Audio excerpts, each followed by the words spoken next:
tenemos una entrevista con don Rafael Araya Masri.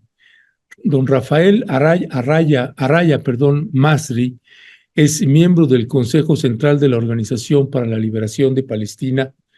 Él es, si lo vamos incorporando, por favor, Cristian, por favor.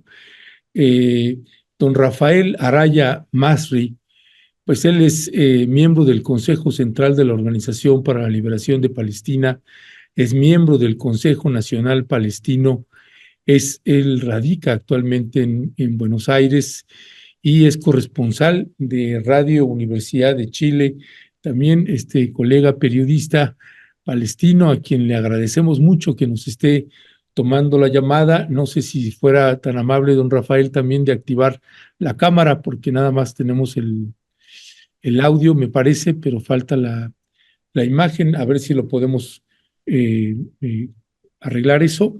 Y bueno, informarle, ya sabe usted, esta cobertura que hemos estado haciendo sobre lo que sucede en Palestina, pues este genocidio a cielo abierto y que ha simbrado al mundo entero de miles de formas, protestas ya prácticamente en todo el mundo, y este genocidio perpetrado por el gobierno de Benjamín Netanyahu, por el gobierno de Israel, y avalado también en mucha medida por el gobierno de los Estados Unidos, por el gobierno de Reino Unido, por el gobierno de Alemania.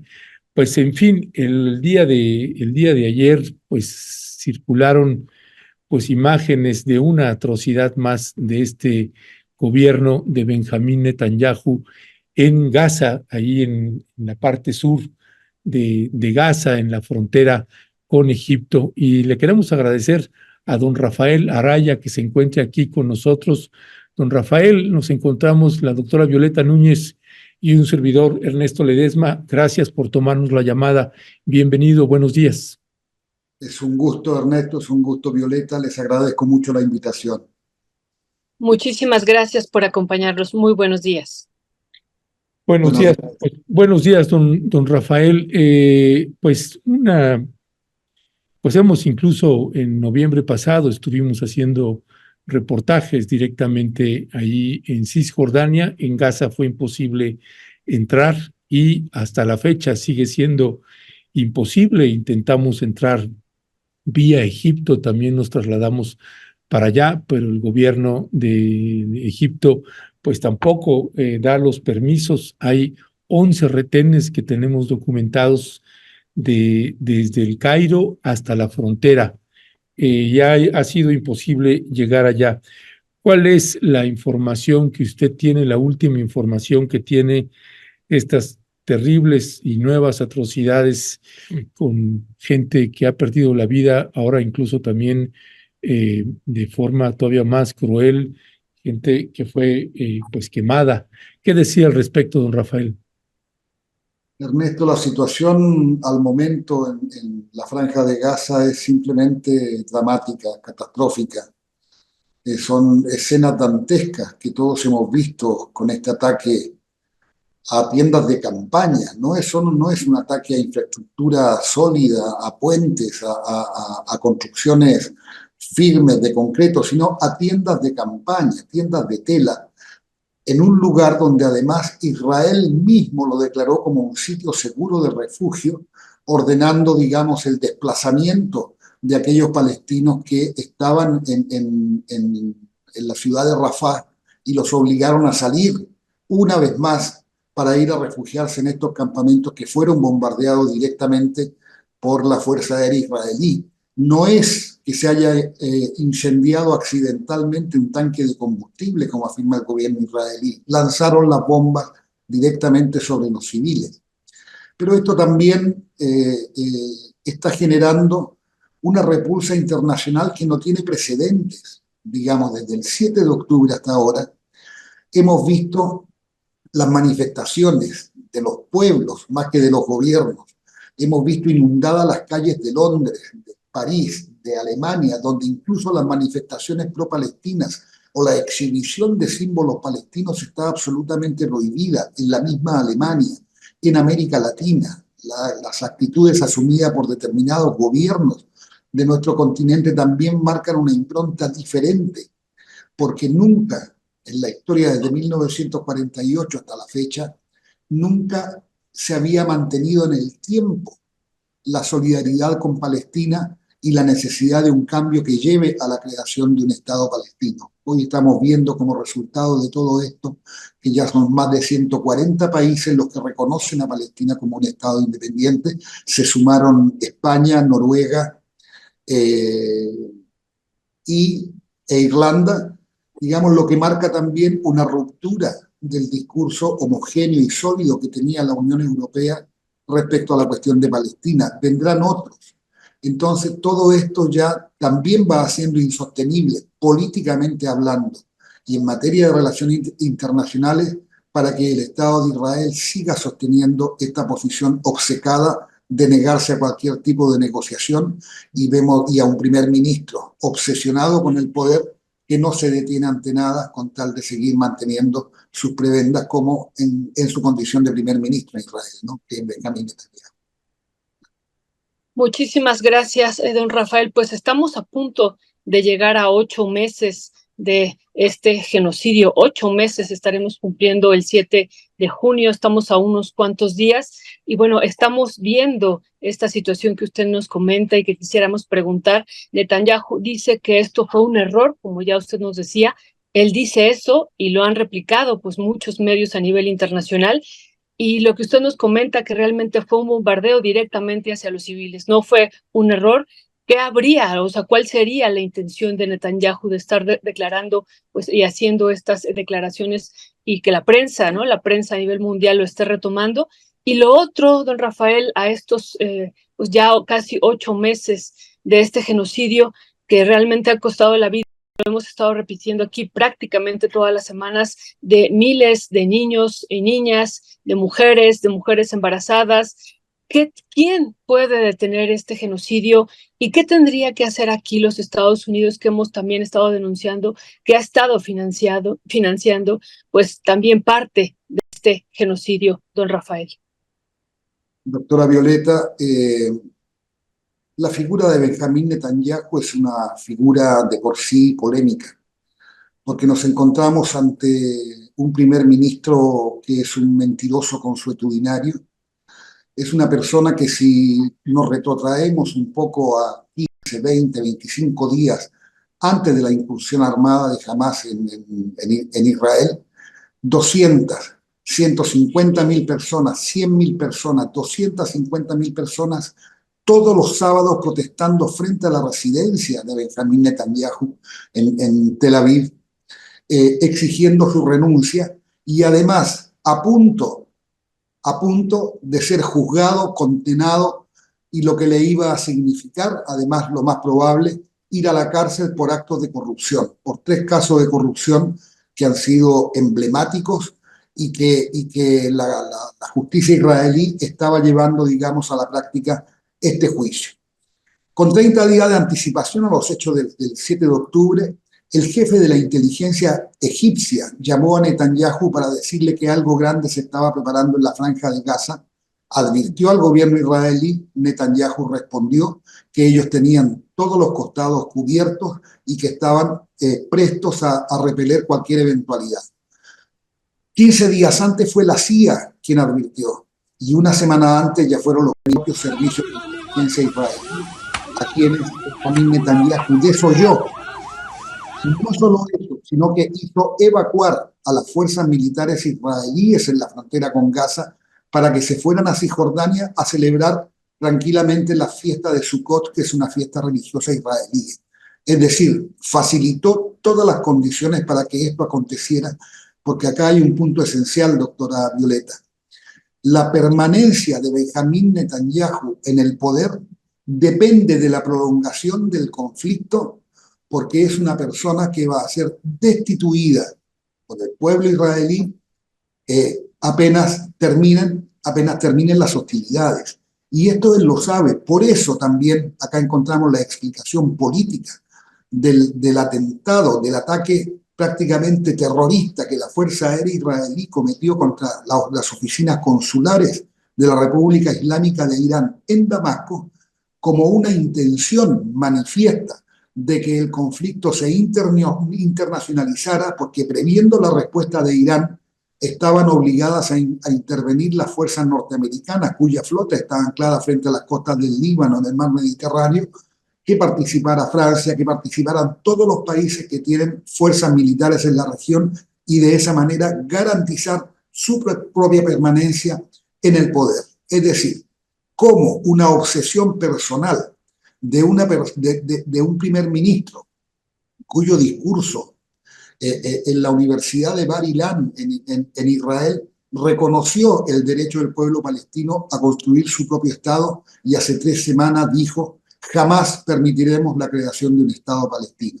Entonces, esa obsesión es la que ha llevado, digamos, a que esto se incremente, que esto vaya en una escalada cada vez peor, pero también vemos como consecuencia directa de las advertencias de la Corte Internacional de Justicia, cuyas medidas son de cumplimiento obligatorio para los países, porque es el órgano máximo de las Naciones Unidas en materia judicial. A 24 horas de ocurrido este bombardeo y esta quema de personas, como bien dijo el señor Ledesma, inmediatamente salió el primer ministro y el propio ejército israelí a decir que ya estaban designando una comisión que investigara estos hechos para decantar responsabilidad.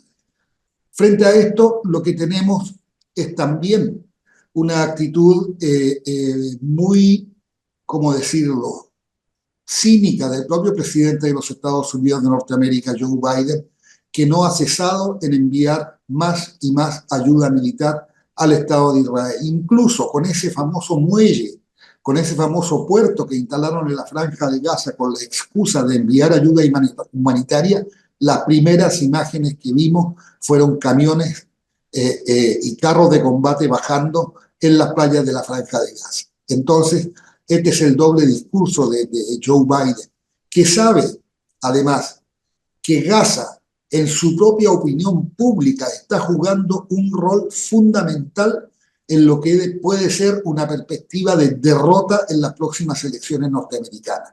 Lo que han dicho los estudiantes, la toma de universidades, los campamentos y las masivas manifestaciones a favor de Palestina. Usted me corrigió muy bien, doctora Violeta, son 8 meses ininterrumpidos en que la opinión pública norteamericana y sobre todo los jóvenes han hecho un vuelco en su opinión, y muchos sectores que defendían al Estado de Israel hoy han mostrado un nuevo rostro porque han visto la inhumanidad, hemos visto el genocidio y se han dado cuenta de que aquello que en lo que en algún momento creyeron no era más que un engaño y una mascarada para tapar las verdaderas intenciones del Estado de Israel en Palestina. Gracias, don Rafael Araya. Don Rafael, uno fue primero la Corte Internacional de Justicia a través también de una denuncia, una demanda que mete el gobierno de Sudáfrica, en el que gradualmente pues, fueron incorporándose ya algunos otros países. Después fue la Corte Penal Internacional a través del fiscal, donde solicita la detención de Benjamín Netanyahu, de un mando militar y de 3 elementos más de Hamás. Lo surrealista y kafkiano de la situación es que el presidente de los Estados Unidos, Joe Biden, haya hecho la declaración y la afirmación que era escandalosa la decisión del fiscal de la Corte Penal Internacional. No ha hecho nunca una declaración de que es escandaloso el genocidio. No ha usado esa expresión, ese término.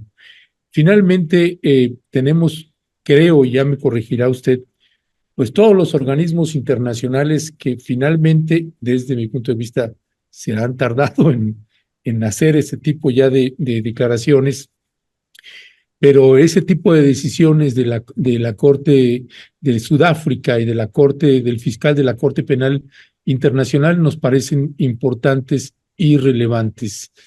El problema es que pues no hay quien pueda obligar a una detención de este tipo desde la experiencia que usted tiene en otros casos de crímenes de lesa humanidad, de genocidio, el papel que pueda estar jugando Naciones Unidas, pues cuál es su punto de vista en ese sentido, y añadiría que además en los Estados Unidos pues hay un proceso electoral y le está costando, básicamente le puede costar la elección a Joe Biden, pero cuando uno voltea a la otra alternativa, pues ni para dónde hacerse. ¿Cuál es su punto de vista, don Rafael?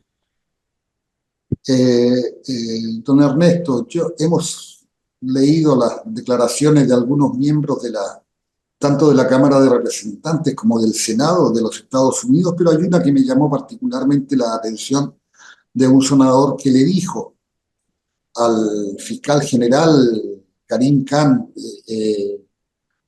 por este pedido de detención de Benjamín Netanyahu y los tres Gallant y los tres dirigentes de Hamas, le dijo: usted se olvida que la Corte Penal Internacional está hecha para juzgar países africanos y para proscribir a Putin. Entonces, con ese sincericidio que han cometido estos parlamentarios, entendemos perfectamente cuál es la postura norteamericana para juzgar estos pedidos de detención y estas órdenes de captura que serán cursadas una vez que la Corte Penal decida que son pertinentes los pedidos de captura del fiscal general de la Corte Penal. Entonces, cuando nos encontramos con los diarios del mundo hoy, los medios israelíes, diciendo que el Mossad espió durante 10 años a la Corte Penal Internacional, que fue el ex jefe de la Mossad directamente quien amenazó a la ex fiscal general Ben Souda de no continuar con la investigación contra el Estado de Israel. Aquí en el gobierno de Joe Biden, de Donald Trump, le prohibió el ingreso y la visa a los Estados Unidos de Norteamérica. Nos encontramos obviamente en que el sesgo que se le quiere imponer a la Corte Penal Internacional es precisamente que exista todo menos justicia, o justicia a la medida de los intereses del Estado de Israel, de los Estados Unidos y de algunos países miembros de la Unión Europea. Si nosotros nos fijamos, doctora Violeta, Ernesto, que cada vez que llegan fuerzas norteamericanas en misión de paz o interviniendo en algún país o concurriendo a algún país para maniobras, todo eso, se les hace firmar a los países de que ningún soldado norteamericano en territorio extranjero quedará sujeto a las leyes del país anfitrión. Es decir, si esas fuerzas van a Chile o van a Colombia o van a México, esos gobiernos tendrán que dictaminar la inimputabilidad y el no involucramiento de los órganos de justicia de países soberanos para juzgar a fuerzas norteamericanas. Entonces tenemos un sesgo que ha sido históricamente marcado por la Corte Penal Internacional, donde efectivamente se han llevado a los tribunales a presidentes de países africanos, a expresidentes, o se ha creado una Corte Internacional para juzgar entre comillas, los crímenes de la antigua Yugoslavia. Un tribunal especial también que se creó exclusivamente para eso y donde no pudieron además encontrar pruebas contundentes para condenar al expresidente yugoslavo Slobodan Milosevic. El rol que juega esto, más allá de que Estados Unidos y el Estado de Israel no reconocen ni participan del Estatuto de Roma que dio lugar a la Corte Penal Internacional, los países que sí son signatarios tienen la obligación de cumplir con las resoluciones de la Corte Penal Internacional. Es decir, que si el señor Netanyahu va a cualquier país que esté suscrito al Estatuto de Roma, tiene la obligación de capturarlo y derivarlo a La Haya para que sea juzgado. Y esto encontramos el ejemplo más claro en un régimen absolutamente aliado al de Israel, como es el caso de Alemania, donde el primer ministro, donde el canciller Olaf Scholz dijo claramente que si Netanyahu llegaba a Alemania, Alemania iba a cumplir con el deber de arrestarlo y entregarlo a la Corte Penal Internacional. Es decir, es un tema extremadamente resbaloso para el Estado de Israel, porque por primera vez, además, la justicia internacional avanza sobre los delitos que viene cometiendo desde hace 75 años. Porque esto en realidad, todo lo de Gaza, Ernesto, doctora Violeta, no son más que el emergente de una cuestión larvada a lo largo de 75 años, ¿no? Entonces, Gaza no es la causa, Gaza es la consecuencia. Claro, 75 años, no son estos 8 meses de genocidio, sino son 75 años los que están atrás y muchos años más. Muchísimas gracias por esto que nos está comentando, don Rafael. Yo quisiera preguntarle también sobre esto que está ocurriendo por parte del gobierno español, en particular del presidente del gobierno español, que pues se ha metido también junto con otros dos estados europeos, pues a señalar, ¿no?, que el único camino para esta paz que para tener esta solución de paz en este genocidio sería reconocer al Estado palestino. Eso es algo que nos parece muy, muy importante, pero hemos estado viendo algunas declaraciones también por parte de Israel y ellos, ¿no?, han estado diciendo pues que reconocer al Estado palestino sería pues llamar al genocidio al Estado judío. Esa es su perspectiva que ellos tienen. ¿Qué decir sobre esto, don Rafael? Primero que nada, doctora Violeta, que el Estado de Israel ha gastado tanto el lenguaje, el significado de los términos que usa, y han vaciado de contenido, por ejemplo, conceptos como antisemitismo. Cualquier cosa que se asome a la más leve crítica hacia las políticas del Estado de Israel son catalogadas como antisemitismo, como nazismo o como nos quieren echar al mar. Entonces, esa enorme capacidad de victimización que ha tenido la política israelí para calificar la crítica en contra de sus políticas que atentan contra el pueblo palestino, han sido un arma que hoy se les ha vuelto en contra. Porque cuando hablamos de la actitud asumida por el presidente Pedro Sánchez de España, por ejemplo, el reconocimiento del Estado palestino no es ni más ni menos que poner en un pie de igualdad al pueblo palestino frente al Estado de Israel para negociar por primera vez de igual a igual entre un Estado y otro Estado, bajo el auspicio de las Naciones Unidas, del Cuarteto y de todos los referentes y líderes de la comunidad internacional. Es decir, cuando se reconoce al Estado palestino como país, hacemos ni más ni menos que vemos ni más ni menos que instalar en una paridad, en esa igualdad de condiciones de la que yo le hablaba. ¿Por qué? Porque cuando se firman los acuerdos de Oslo en el año 1993, Palestina reconoce oficialmente a Israel como un Estado y reconoce su derecho a la existencia. Y el Estado de Israel reconoce a la Organización para la Liberación de Palestina como único y legítimo representante del pueblo palestino y como su interlocutor válido en cualquier proceso de negociación que se inicie. Esos acuerdos preveían la creación de un Estado palestino a 5 años, es decir, al año 1998. Es decir, Palestina tenía que generar las condiciones. En 5 años tenía que generar los ministerios, las direcciones de servicio, los servicios de salud y toda la estructura burocrática que hace a un Estado-nación para discutir al final de esos 5 años el estatus de la ciudad de Jerusalén, las fronteras y la resolución al problema de los refugiados.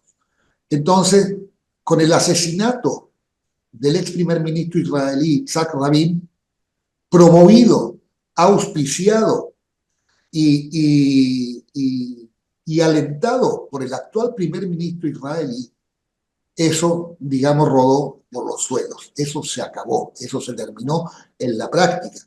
Porque recordemos que entonces no asumió como primer ministro Netanyahu, pero él era el que hacía colocar enormes gigantografías en la ciudad de Tel Aviv y en las carreteras israelíes con enormes carteles que mostraban a Yitzhak Rabin como un nazi vestido con el uniforme de las SS o vestido con el uniforme de los capos. Los capos eran los propios judíos a quienes los nazis elegían para que vigilaran a sus congéneres y para que entregaran a quienes iban a ir a las cámaras de gas en los campos de concentración nazi. Entonces, ese proceso de demonización del primer ministro Yitzhak Rabin llevó a un terrorista judío a asesinar por la espalda al entonces primer ministro Yitzhak Rabin cuando se conmemoraba un año de la firma de los acuerdos de Oslo. Y de ahí en más se terminó cualquier proceso de negociación, cualquier tipo de diálogo, porque la asunción, la llegada al poder de Benjamín Netanyahu y esta alianza paulatina con la extrema derecha religiosa israelí ha hecho que sea un país que pasó de ser un país, llamémoslo de alguna forma democrático, pasó a transformarse en un régimen cuyas prácticas fascistas fueron de menos a más, y hoy nos encontramos con una ultraderecha religiosa que pide la eliminación directamente de la población de Gaza. Hay proyectos inmobiliarios en Nueva York de judíos extremadamente adinerados, sionistas, que ya están dividiendo y subdividiendo la franja de Gaza para hacer grandes complejos turísticos a orillas del mar, una vez que hayan vaciado Gaza de ciudadanos palestinos, cosa que ya se les está yendo al traste, digamos, porque eso obviamente no va a acontecer. Entonces, esa es la situación, doctora Violeta. Eso es Benjamín Netanyahu en Israel y eso es lo que representa para la comunidad internacional, ¿no? Ya, gracias, don Rafael. Una última pregunta para ir ya cerrando. En noviembre pasado que estuvimos por allá, tuvimos oportunidad de entrevistar también al representante de Palestina de la Liga de Países Árabes. Esto fue ahí en Egipto, en el Cairo, y le preguntábamos, ¿y dónde están los países árabes? ¿Dónde está la intervención? ¿Por qué se está permitiendo eso? Y bueno, además de pues que cada país tiene un criterio distinto, hay una historia y no es nada más así tan fácil como le puedo estar haciendo yo la pregunta, o sea, era una de las preguntas que le hacía a este embajador. Le preguntaría a usted cuál es la percepción que tiene del papel que están jugando la Liga de Países Árabes. Recientemente, tendrá unos 10 días aproximadamente, es que por vez primera solicitaron la intervención de una fuerza de Naciones Unidas en territorios ya palestinos, particularmente en la Franja de Gaza, pero el genocidio también nosotros lo estábamos documentando en Cisjordania. Lo que pasa es que la atrocidad es tal en Gaza que se minimiza lo que está sucediendo en Cisjordania, pero documentamos mucho lo que estaba pasando también ahí. ¿Cuál es, desde su punto de vista, el papel que está teniendo la Liga de Países Árabes y en términos reales, qué posibilidades tiene de tener una intervención muchísimo más fuerte? Qué buena pregunta, Ernesto. Realmente es una cosa que, porque el consciente colectivo en general dice qué hace el mundo árabe a favor de Palestina en concreto.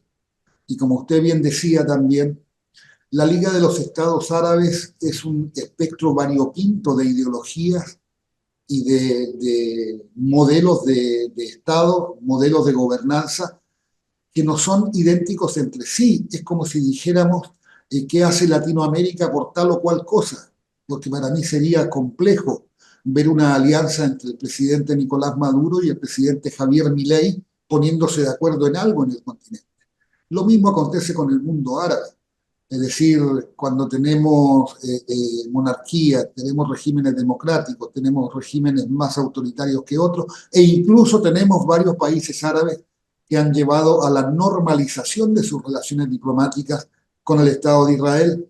No es fácil encontrar una posición común, salvo en el caso de Palestina, que siempre serán declaraciones más fuertes o más tenues respecto de lo que está aconteciendo. Afortunadamente, en esta ocasión, la Liga de los Estados Árabes ha ido un poco más allá y, como usted bien decía, ha pedido incluso la intervención de fuerzas internacionales encabezadas por la Organización de Naciones Unidas.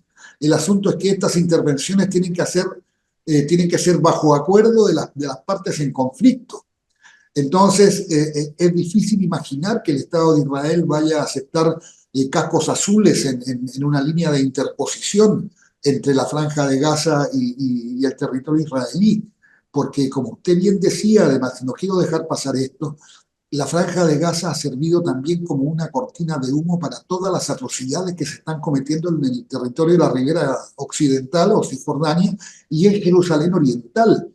Entonces, la Liga de los Estados Árabes también, como hace mucho tiempo, y no es de reconocer, no se pronunciaba de manera tan sólida respecto a la defensa de la cuestión palestina. Hemos visto, por ejemplo, cuando Israel sinceró sus intenciones de expulsar a los habitantes de la Franja de Gaza hacia el desierto del Sinaí en Egipto. Egipto puso un párate muy fuerte diciendo que la expulsión de la población palestina hacia el desierto de Sinaí, y en el caso del rey Abdullah de Jordania, dijo exactamente lo mismo cuando Israel planteó la posibilidad de expulsar a la población de la ribera occidental hacia Jordania. Ambos países dijeron que esto era un casus belli, es decir, un motivo de guerra y un motivo de ruptura absoluta, y estamos hablando de dos países que tienen relaciones diplomáticas normalizadas con el Estado de Israel. Entonces, hoy la Liga Árabe es una voz importante, pero lamentablemente sin el veto norteamericano en el Consejo de Seguridad de la ONU, que ha sido, piensen ustedes, el único escollo que existe dentro de las Naciones Unidas para que se lleven a cabo medidas realmente fuertes, realmente decisivas y que puedan actuar coercitivamente en contra del Estado de Israel para ponerle los propios límites en esta salvajada, en este genocidio cruel que se está cometiendo en contra de la Franja de Gaza. Entonces yo me quedo con que es un aporte valioso de la Liga desde lo discursivo, pero también no creo que vaya a ir más allá que este apoyo y que como una entidad multilateral incorporada además a Naciones Unidas, creo que la propia Liga Árabe también va a cumplir con su deber de exigir a la ONU actitud, pero quien definitivamente tiene que resolver precisamente es la Organización de Naciones Unidas. Muchísimas gracias, don Rafael. Pues una última pregunta para cerrar la entrevista. Lo primero es, ¿cómo evalúa usted pues la participación, las declaraciones, el posicionamiento que tiene América Latina, ahora hacia América Latina, frente a este genocidio que se está viviendo? Y lo otro que hemos estado dando seguimiento también aquí, don Rafael, que nos parece muy importante, pues es todo esto que decíamos al principio, toda esta acción bélica, este keynesianismo militar, todo este gasto que está haciendo los Estados Unidos y que vemos que ha sido ampliamente también pues lucrativo para varias empresas en el mundo financiero, y que hemos dicho también es por eso que también no se detiene este genocidio, ¿no? Ha sido pues muy, digamos, rentable para un sector pues que cotiza en este mercado, y también pedirle su opinión al respecto. Doctora Violeta, no nos olvidemos que Estados Unidos debe ser el país con mayor déficit financiero que existe en el planeta hoy por su nivel de deuda. Entonces, todo lo que signifique aventura militar o aventura armada, sea armar al Estado de Israel, o sea, o signifique el apoyo incondicional al gobierno de Ucrania para sostener la guerra contra Rusia, ha significado el ingreso de miles de millones de dólares a las arcas norteamericanas solo en materia de venta de armas. Entonces también esa es una perspectiva de que existe una intencionalidad en el sentido de ir perpetuando los conflictos para que esa industria armamentística se mantenga viva y siga generando recursos para los propios Estados Unidos, que no está en una situación económica demasiado sólida. Y respecto de la primera parte de su pregunta, respecto de América Latina, yo estoy muy impresionado con las decisiones que han tomado la mayor parte de los gobiernos de nuestro continente en su condena a este genocidio por parte de Israel en contra del pueblo palestino en Gaza y también en Cisjordania. Es decir, las actitudes del presidente Gustavo Petro, que ha llevado incluso a la ruptura de las relaciones diplomáticas con el Estado de Israel. Chile, que ha llamado a su embajador y no devolvió a su embajador a Tel Aviv. El presidente Lula en Brasil, la sumatoria del gobierno mexicano en conjunto con el chileno a la demanda en la Corte Penal Internacional. Es decir, cada país, cual más, cual menos, ha puesto su aporte en denunciar esto y en decir basta a esta injusticia perpetua que es no asumir que el pueblo palestino, como cualquier otro país sobre la tierra, tiene el más absoluto derecho a la libre autodeterminación.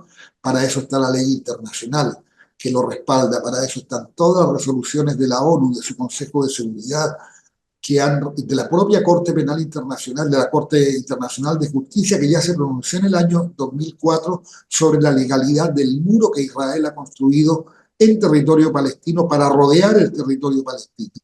Entonces, es para agradecer, salvo excepciones, por cierto, entre esas la del país donde resido, que el presidente Milei por primera vez invirtió el voto favorable a Palestina que históricamente Argentina había sostenido en la ONU para votar en contra del reconocimiento del Estado, de la declaración del Estado palestino en la Asamblea General última que se hizo.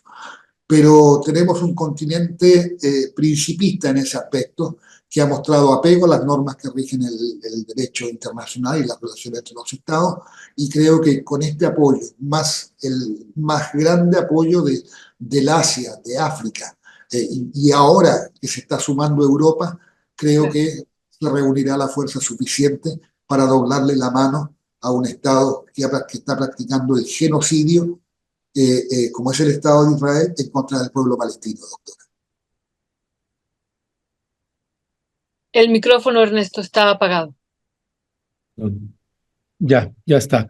Pues don Rafael, le queremos agradecer mucho que nos haya tomado la llamada. En realidad una entrevista que ya teníamos ganas de hacerle y que si no le molesta, le estaremos llamando nuevamente, eventualmente, en la medida que queramos estar actualizando la información y que nos pueda usted regalar su mirada y su perspectiva sobre estas realidades en lo que toca a los países de América Latina. Pues para nosotros nos falta México, falta que México tenga una posición más fuerte. Ya lo hemos planteado incluso en la conferencia matutina del presidente Andrés Manuel López Obrador. Tenemos la impresión de que una vez que pase el proceso electoral para elegir un nuevo presidente en nuestro país, presidenta en este caso, que será este próximo domingo, parece ser que va a cambiar ahí la posición. Ojalá se asuma una posición como la del presidente Gustavo Petro, que es una posición que nosotros admiramos y respetamos mucho del presidente Gustavo Petro. Ojalá se dé también en México. Por lo pronto le mandamos un fuerte y fraterno abrazo y muchas gracias por tomarnos la llamada. Ernesto, doctora Violeta, le retribuyo el abrazo con todo el afecto. Esperemos que México asuma también, como usted bien lo dice, una actitud de mayor respaldo a la cuestión palestina, y espero también y cuento con que el pueblo mexicano sabrá elegir para no retroceder a tiempos que nadie quiere recordar. Muchas gracias por la invitación, realmente me he sentido absolutamente a gusto y estoy a su completa disposición para cuando ustedes estimen conveniente. Un abrazo nuevamente y muchas gracias. Al contrario, don Rafael Araya, muchísimas gracias, que es miembro del Consejo Nacional Palestino. Le enviamos un fuerte abrazo y seguimos en comunicación. Hasta pronto. Hasta pronto. Muchas gracias. Pues bueno, este genocidio que nos tiene verdaderamente con el corazón estrujado y que no se detiene de ninguna manera y que pues se han ido sumando distintas fuerzas poco a poco hasta los gobiernos, Violeta, han llegado a un punto en que han dicho, pues no, esto no es posible, no podemos permitirlo, y ha habido pues ya algún cambio de actitud de varios gobiernos. Entre esos, Violeta, uno que me llama la atención es el gobierno de Egipto, que finalmente se sumó, firmó la demanda del gobierno de Sudáfrica, la demanda que se que se ingresó a la Corte Internacional de Justicia, Violeta. Sí, Ernesto, como bien dices y como bien nos decía ahorita don Rafael, que me pareció muy importante esta entrevista, muy clara, y pues seguiremos buscándolo, así realmente nos parece fundamental su posición. También está España, Noruega e Irlanda, pues para reconocer al Estado palestino, y que, como bien decía don Rafael, es la única forma de estar de igual a igual en términos de Estado, Ernesto. Y bueno, el presidente del gobierno español ha estado diciendo pues que esta sería la única o uno de los caminos pues para tener esta paz allá en Medio Oriente, Ernesto. Así es, Violeta. Y mira, y mire usted, hay un video que ahí te lo pasé, Leonardo. Es un video de Irene Montero. Irene Montero es candidata en estas elecciones que se van a llevar a cabo en toda Europa, sobre las elecciones europeas.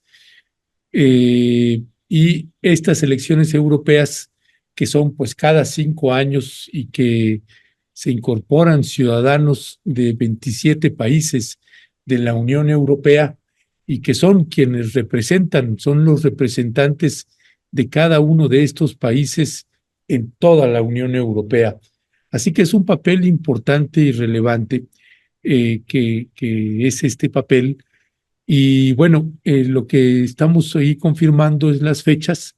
Las elecciones se van a llevar a cabo del 6 al 9 de junio, es decir, unos 5 días después de la elección presidencial acá, donde se van a definir 720 bancas del Parlamento Europeo.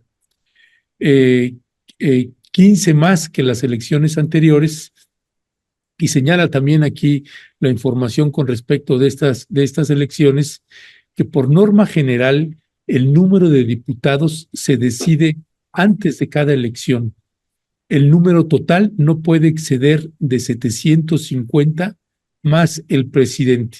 Actualmente hay 705 eurodiputados, y los miembros del Parlamento Europeo son elegidos por sufragio directo. Los diputados que lo integran representan a los ciudadanos comunitarios a escala europea, ¿no? Es lo que explica en la página oficial. Y hay un discurso de Irene Montero que me parece buenísimo, así como hemos pasado algunos discursos de Ione Belarra, también la dirigente de Podemos, que ha hecho unos extraordinarios discursos que ya quisiéramos escuchar aquí, estos discursos de los diputados, las diputadas, senadores y senadoras de cualquier partido político con respecto del genocidio en Palestina, contra el pueblo palestino. Vamos a escuchar este discurso de esta candidata que ojalá quede y sea una de las eurodiputadas. Vamos a escuchar a Irene Montero. Fijaros que hasta Borrell lo reconoce. Hace pocos días Borrell decía que ya para Europa se hace incompatible responder a nuestras obligaciones internacionales con la Corte Internacional de Justicia, que está exigiendo al Estado genocida de Israel que pare su ofensiva en Rafah. Se hace incompatible cumplir con nuestras obligaciones con Naciones Unidas, con la Corte Internacional de Justicia, y el propio Borrell decía, con nuestro apoyo a Israel. Entonces, ¿qué ha pasado estos 7 meses? Que nos han mentido en la cara, que cada vez que nos decían que estaban haciendo algo para el pueblo palestino era mentira, que Europa lo que está haciendo es mostrar su complicidad, su apoyo militar, político, mediático al Estado genocida de Israel, a una potencia que es una potencia ocupante que ha invadido los territorios palestinos desde hace décadas y que ahora se atreve con un genocidio. ¿Creéis que Netanyahu por criminal que sea, por deplorable que sea, por asqueroso que sea, podría estar 7 meses cometiendo este genocidio si no tuviese el apoyo decidido, irrenunciable de Europa y de Estados Unidos. Hay que acabar con la Europa de la hipocresía, con la Europa responsable del genocidio en Palestina, del abandono del pueblo saharaui. Y hay que poner en pie una Europa de paz, de derechos humanos, de respeto a la legalidad internacional. Y una Europa soberana, no sometida a los intereses belicistas de los Estados Unidos de América. Pues eso quisiéramos escuchar de pues los diputados, diputadas, senadoras y senadores de cualquier partido político, con respecto del genocidio contra el pueblo palestino perpetrado por el gobierno de Israel y el gobierno de los Estados Unidos. Violeta, un discurso que, claro que, pues inspira, ¿no? A que ojalá otra gente también se sume, particularmente la clase política. Pues sí, muy, muy importante este discurso y como tú decías, otros que hemos estado transmitiendo aquí a través de este espacio de Momentum. Y pues Ernesto, esperemos también estas elecciones que va a haber del Parlamento Europeo, será importante, interesante. Ha habido pues algunas declaraciones e informaciones de que pues podría también tender hacia la derecha los espacios que se vayan ocupando en mayoría, pero bueno, estaremos dando también seguimiento de este importante e interesante espacio que también mantiene una relación muy importante hacia América Latina, con muchos intereses por parte de este Parlamento Europeo, siempre por los recursos naturales, y entonces será pues también muy importante ver quién estará ocupando estos espacios, y porque a partir de ahí pues se hacen también este tipo de declaraciones como la que estamos escuchando, y sería también fundamental que desde este espacio se pudiera también hacer un llamado para detener este genocidio que estamos viviendo y que decíamos está a punto de cumplir 8 meses, Ernesto. Así es, Violeta, y así es como funciona además luego la clase política. Si el presidente Andrés Manuel López Obrador ya se hubiera manifestado contra el genocidio de Benjamín Netanyahu y de Joe Biden contra el pueblo palestino, ya estarían todos los diputados y senadores y senadoras hablando en la Cámara de Diputados y Senadores respaldando esa posición. Pero como no lo hace, pues también todos los demás se quedan callados. Pues así funciona la clase política, no importa quién esté en el poder. Esa ha sido la historia, no solamente de México, de prácticamente pues casi todos los países del planeta. Violeta, vamos a presentar y otra vez retomar un poquito, si te parece bien, esta nota que irresponsablemente publicó el Universal, y otra vez esa indolencia de los medios de comunicación.